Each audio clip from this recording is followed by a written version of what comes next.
kelompok 1 SKI. Dan saya akan memperkenalkan anggota kelompok saya, yaitu pertama ada Bayu, ada Seva, ada Mumu, ada Wisnu, dan ada Ali.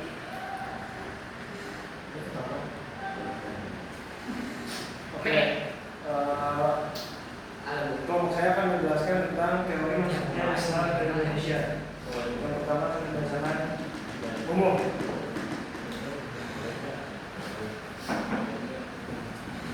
Ya baik, saya akan mempresentasikan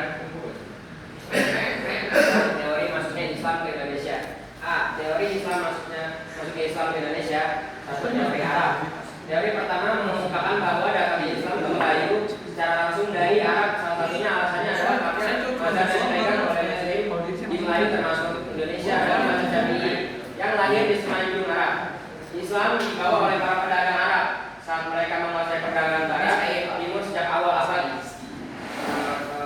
7 dan 8 Masehi. Salah satu sumber menyebutkan bahwa menjelang abad ke-7 Masehi ada seorang warga Arab yang menjadi pemimpin pemukiman Arab Muslim di pesisir barat Sumatera. Teori ini disokong oleh Sir Thomas Arnold, Crawford, Nieman, dan De Hollander.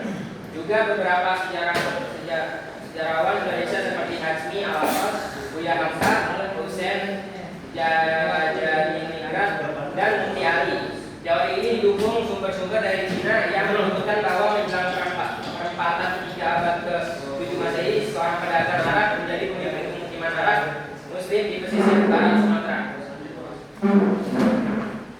Masuknya Islam ke Indonesia melalui 2 jalur, yaitu jalur utara.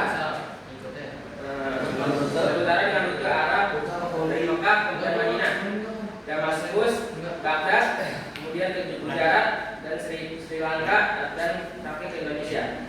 B. Jalur selatan dengan rute Arab, Mekah dan Madinah, terus ke Yaman dan ke Gujarat, lalu ke Sri Lanka, Indonesia.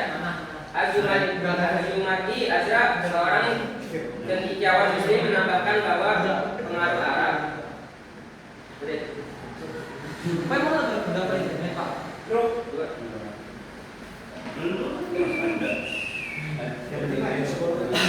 Lanjutkan dari kata umum. Kedua, teori India. Teori masuknya Islam ke Nusantara dari India. Teori India berpendapat bahwa Islam masuk ke Nusantara melalui perdagangan dari India, khususnya Gujarat dan Malabar. Sekitar abad ke-12 dan 13, teori ini pertama kali dicetuskan oleh Jan Srinivasa. Stop Confrontier juga mendukung teori ini. Namun, itu menyoroti peran pedagang dari Malabar dan Coromandel atau India Selatan. Beberapa alasan mendukung teori ini antara lain: pertama, hubungan dagang India dan Indonesia yang telah lama terjalin. Kedua, Islam tertua di Sumatera menunjukkan kaitan Indonesia dan India. Ketiga, kurangnya bukti peran langsung bangsa Arab dalam penyebaran Islam. Keempat, kesamaan bentuk lisan. Maulana Malik Ibrahim bergersik dengan lisan India. Ketiga, teori Persia. Teori ini disampaikan oleh P.A. Hussein Jayaningrat yang merupakan orang Indonesia. Pertama, yang lulus program doktoral dari Universitas Leiden pada tahun 1913 Masehi dengan disertainya berjudul Geschichte Beschouwing sejarah Banten, pandangan kritis mengenai sejarah Banten. Dalam teori ini dinyatakan bahwa Islam masuk ke Nusantara pada abad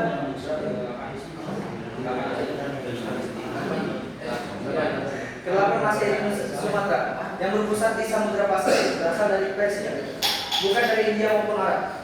Dia mendasarkan argumennya pada persamaan budaya yang berkembang di kalangan masyarakat Islam Indonesia dengan budaya yang ada di Rusia, seperti peringatan Asyura, persamaan ajaran sufi, persamaan dalam mengejar huruf Arab bagi pengajian tingkat awal, dan persamaan batu nisan Malik Al-Wawreh dan Maulana Malik Ibrahim yang dianggap dapat pengaruh budaya dari Persia yang menyebar juga di Gujarat. Dari Cina. Saya tempat dari Cina. Dari Cina menyatakan bahwa Islam berasal dari Cina. Dari ini dia berpendapat bahwa abad ke-9 Masehi Muslim Cina dari tahun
muncul di kawasan pelabuhan dan jalur perdagangan penting seperti Samudra Pasai, Aceh, dan Malaka yang dekat dengan selatan Malaka, serta Denmark di Banten di Pulau Jawa.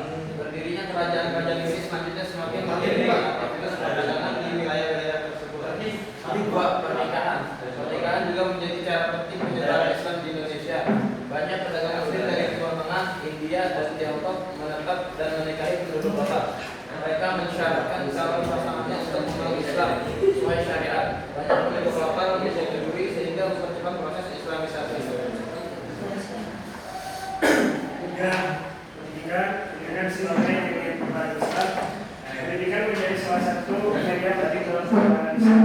Tantangan Muslim yang datang ke berbagai wilayah seringkali diikuti oleh pembalik dan pendakwah yang bertugas mengajarkan ajaran Islam kepada penduduk setempat.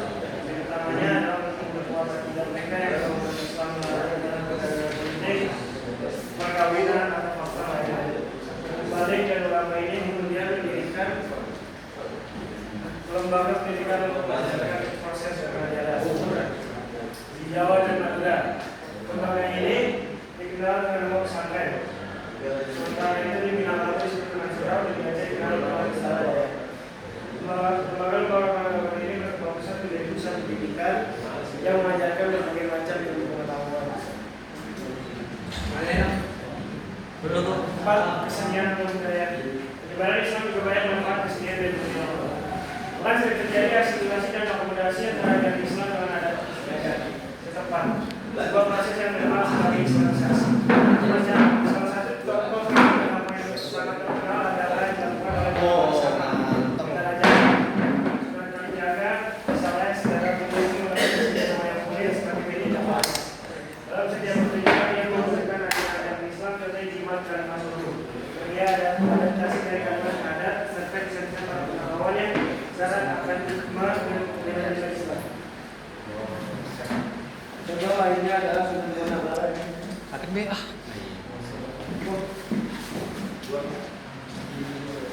C. Perkembangan Islam di Nusantara.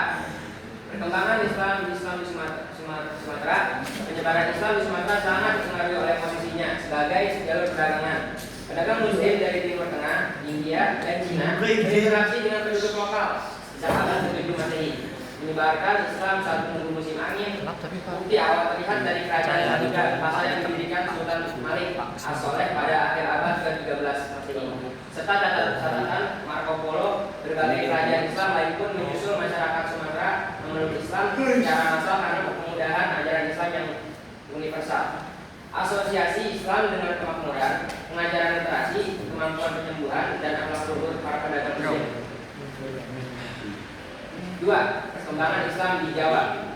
Perkembangan Islam di Jawa diperkirakan datang dari Malaka. Meskipun waktu pastinya tidak diketahui, catatan tahun Spiros 1512 sampai 1515 Masehi menunjukkan Islam sudah terbesar luas di Nusantara, termasuk Jawa.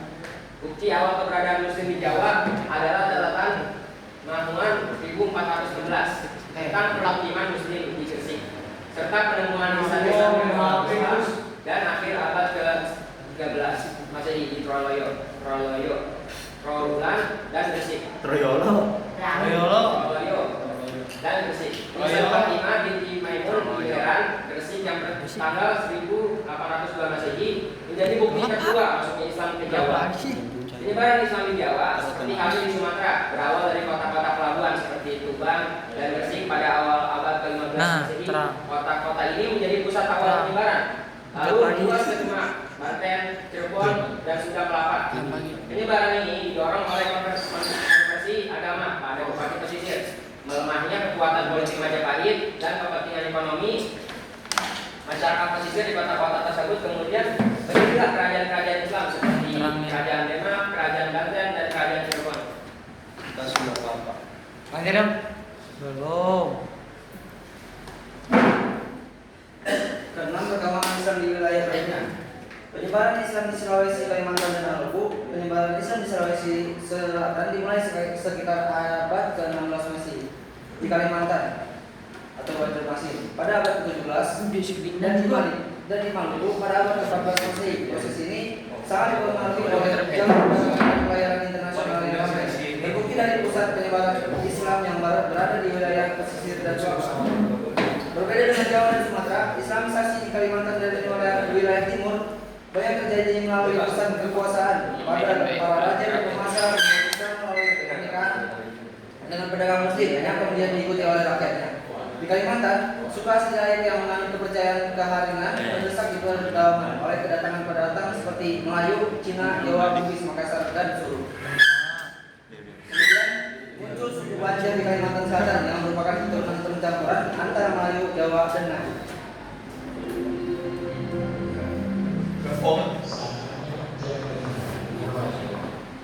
Di Sulawesi, Islam menyebar lewat jalur perdagangan dan pelayaran. Menurut catatan perusahaan dagang Portugis yang datang ke Sulawesi pada tahun 1540 Masehi, kemungkinan masyarakat Muslim telah ditemui di beberapa daerah. Penyebaran Islam di Sulawesi berlangsung sedikit demi sedikit dan tidak berangsur masif. Namun, aktivitas dakwah yang berlangsung berhasil membuat raja-raja di kerajaan Goa di Makassar memeluk Islam. Pelan-pelan deh. Raja Goa pertama yang memeluk Islam adalah Sultan Alauddin Al-Awwal dan Perdana Menteri atau Wazir Martauba Karolina Martauba pada tahun 1603 Masehi. Disebutkan pula bahwa ayah Sultan Alauddin Al-Awwal yang bernama Soningalo dari Ternate pada masa kekuasaan Sultan Alauddin Al-Awwal muncul banyak ulama yang melakukan aktivitas dakwah seperti Fatih Tunggal, Datuk Ribandang, Datuk Patimang, dan Datuk Ripiro.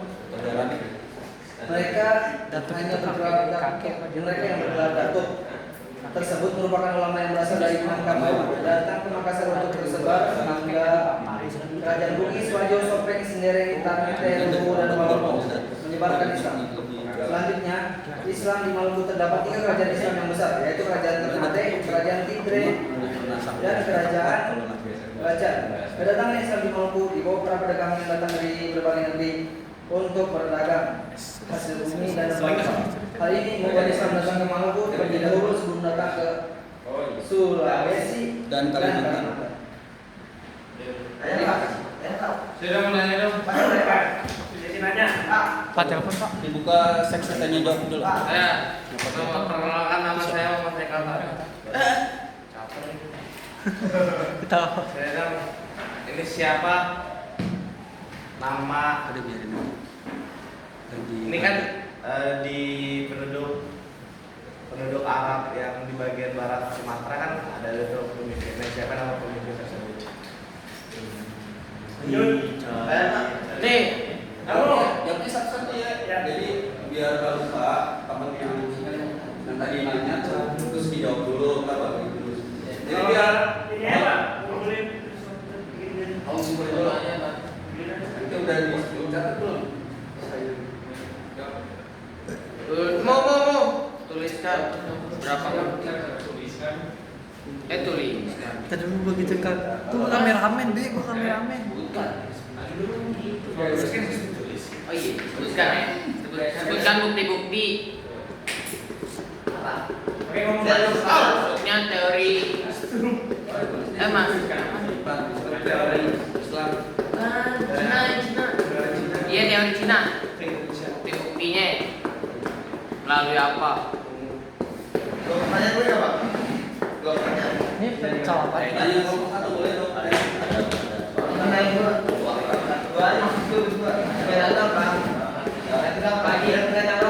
Ada si itu.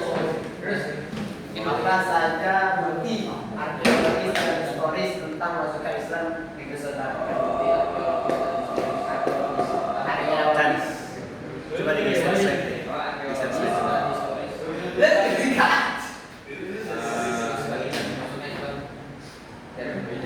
Terus bagi saya terus. Terus.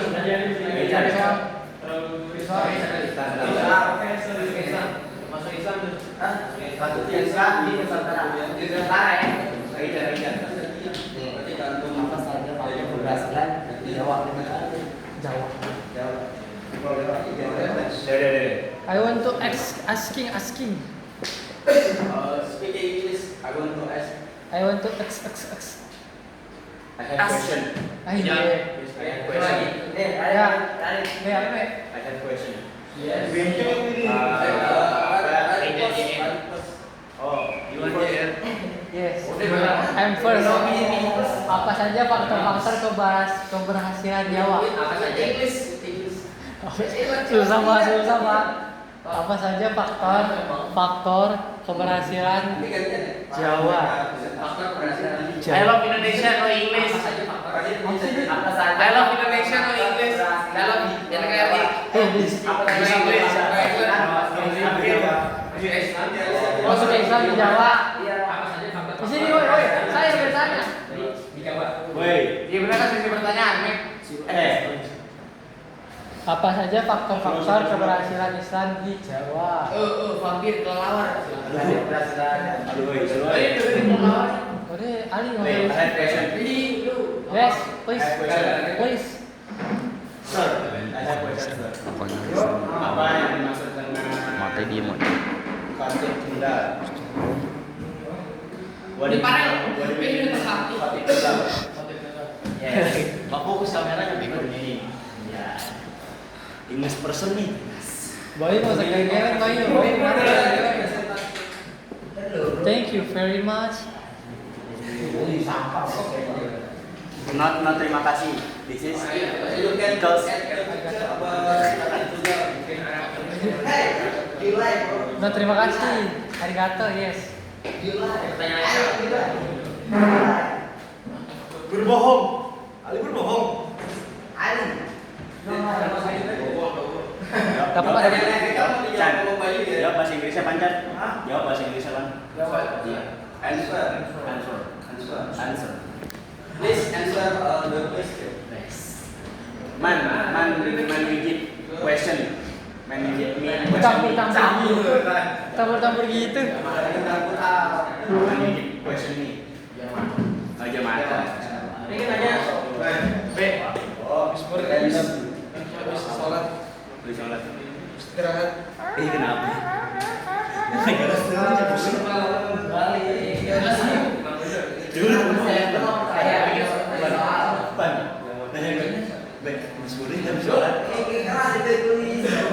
Jelas emang kulin.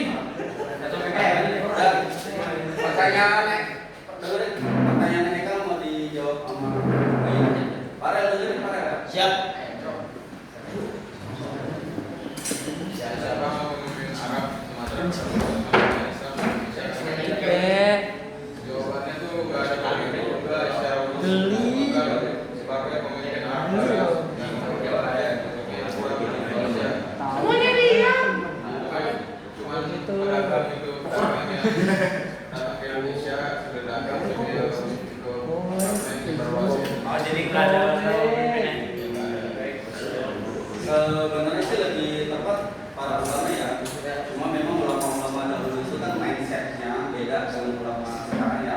Maaf ya, tanpa bermaksud untuk underestimate. Gini, ulama dulu bagaimana dia akomodasi dia berangkat nih dari Timur Tengah buat menyebarkan Islam ke Nusantara. Dia pertama San sekarang. dia posisinya sebagai pedagang usaha, teman-teman. Dia misalnya dia bawa bahan pakaian itu kan kita kayak kita apa rempah salah satunya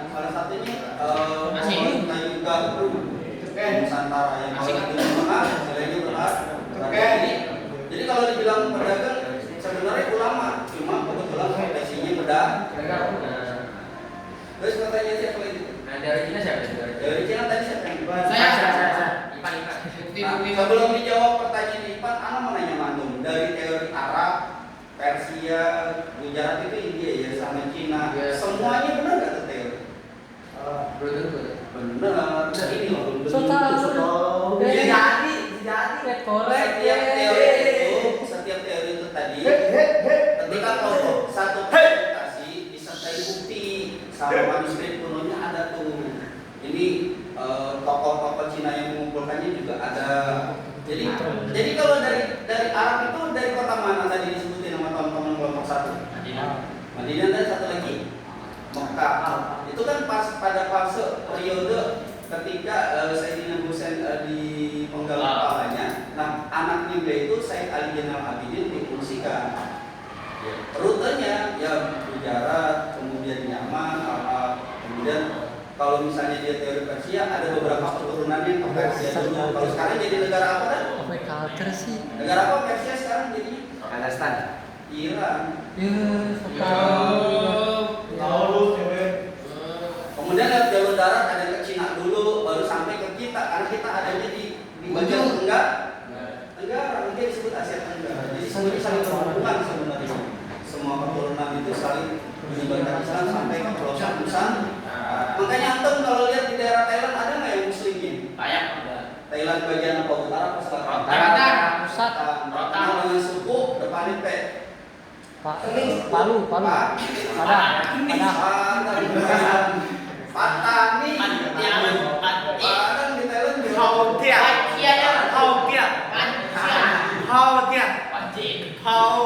Ya, saling berhubungan. Mungkin, benar kan? Kalau lanjut ini dijawab Pak bulan Mendiga. Cepat benar Pak. Satu pengaruh arsitektur, satu masjid Cengho di Surabaya. Surabaya tuh. Ya, Islam kayak Sama Cengho. Yes, Udah. Tidur.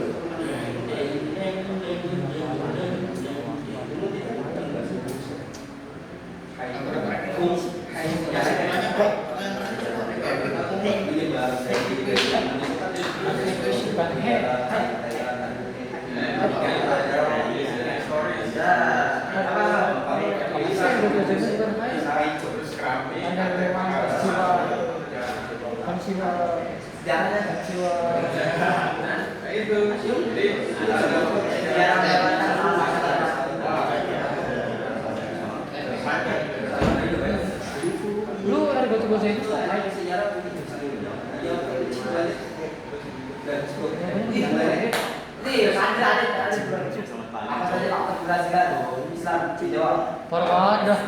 Parah banget dengar dijawab dah.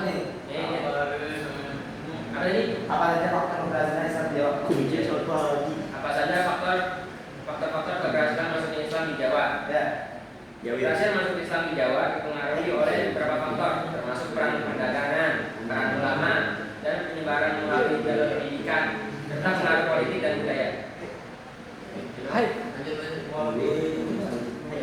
Mau dirinci itu politiknya itu pernikahan dengan anaknya raja,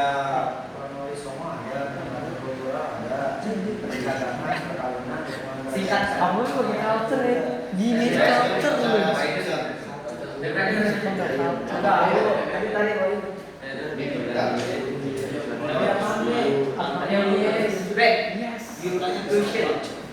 My question, tunggal. tunggal itu Khotib pencerahan, menyampaikan khutbah sendirian, baik khutbah pertama maupun kedua. Berarti nggak ada jawaban. Kok nggak ada jawaban? Menyampaikan khutbah sendirian, dia menyampaikan. Khutbah Jumat. Iya, contohnya. Emang ada khutbah ini? Khutbah triple. Khutbah dua ada. Nah, ini berkembang nih pertanyaan dan jawaban ini pertanyaan dan jawabannya berkembang. Khutbah Sholat triple. Idul Adha, ya Idul Adha dan Idul Fitri juga ada khotibnya kan? Ada. Cuma bedanya, bedanya apa? Bila Pak. Bila beda bacaannya. Ya, terus Sama Sama dulu, baru khotbah itu paling utama. Kalau kita langsung pulang nggak dengerin khotbah, ayam Pak Rugi. ya nggak sempurna. Apalagi sholat Idul Adha. kalau datangnya pas khutbah gimana Pak?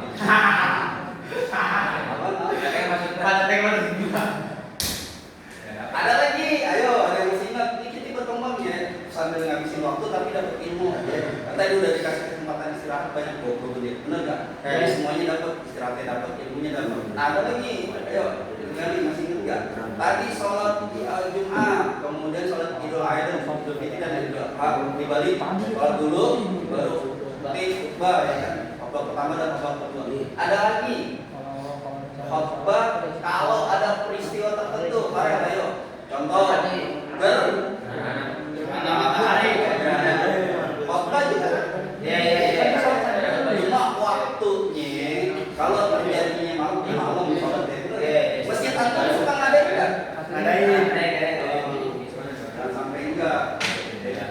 Dan lanjut pertanyaan siapa lagi tadi? Pertanyaan Idris Pak belum? Oke, habis. Idris question. Idris question. Udah. Khutbah Jumat ya. Belum masih ada. Yang paling mesti kita jadiin perhatian, ternyata sejarah selalu terulang. Makanya kerajaan terbesar di Indonesia yang sampai bisa menaklukkan Selat Malaka, Prabowo. kerajaan tebak Indonesia. Majapahit. Masa kejayaannya pada masa nanti berkaitan dengan materi. Masa kejayaannya pada masa Raja Messi. Abraham. Raja ini Pak. Bagaimana? Sanuri lah saya. Ayam, Ayam burung. patihnya Messi. Belanda. Messi belum jadi patih.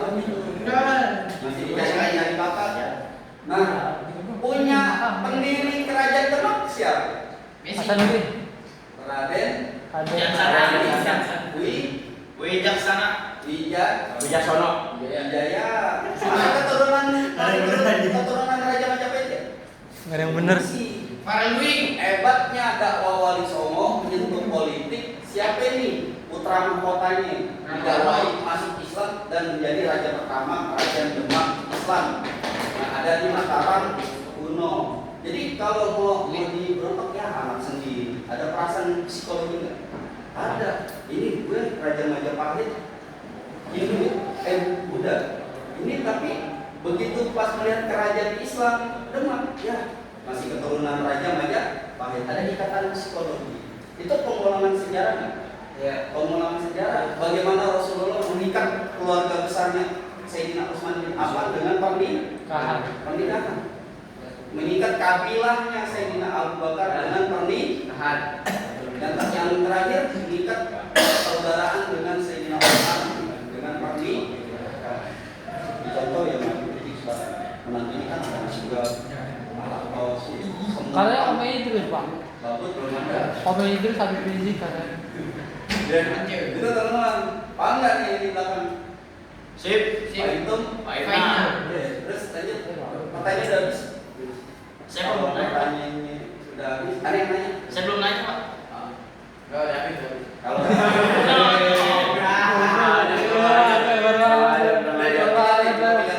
yang nanya. Kalau pertanyaannya udah habis, ada yang nanya. Dari semua penjelasan kita ini, ya kan, seandainya Islam itu kemudian sudah mendarah daging di bumi Nusantara ini, banyak kosakata yang nggak bisa kita buang. Tapi contoh kosakata yang diserap dari bahasa Arab. Iman, kursi banyak ya. Takwa, ada banyak banget. Dan artinya saat ini fenomena bahasa Indonesia lebih dicintai dibanding bahasa yang satu rukun karena mudah dipelajari. Bahasa Indonesia, orang bule berbondong-bondong, tampang bule, ngomongnya Indonesia. Bangga nggak kita?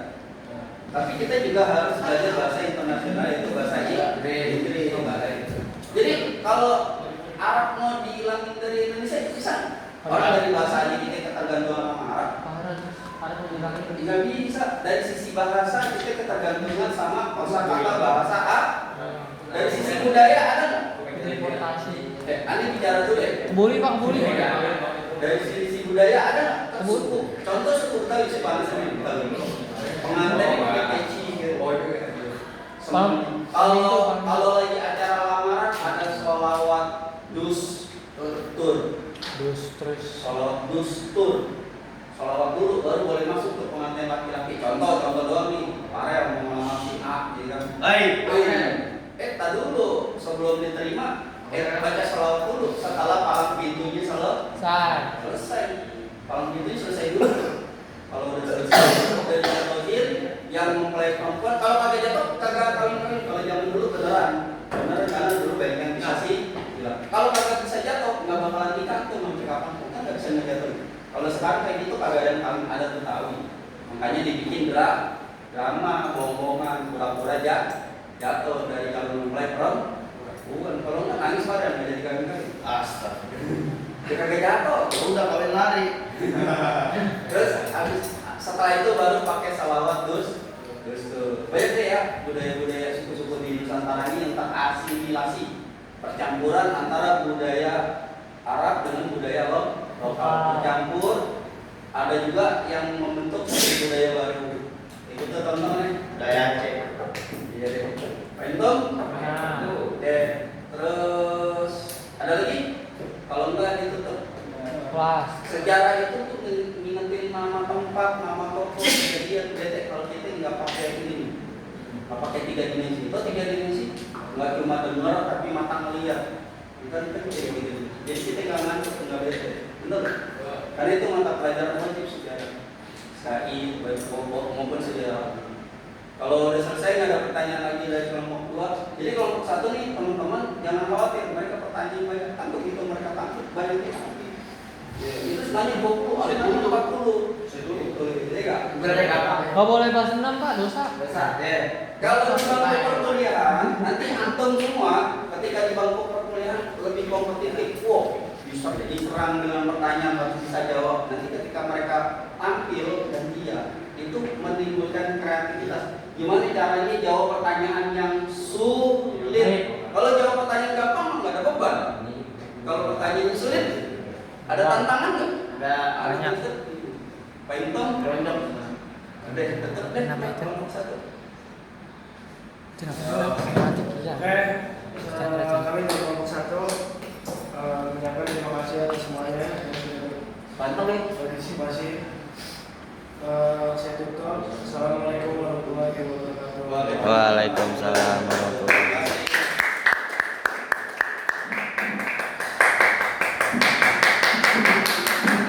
Bagus nih.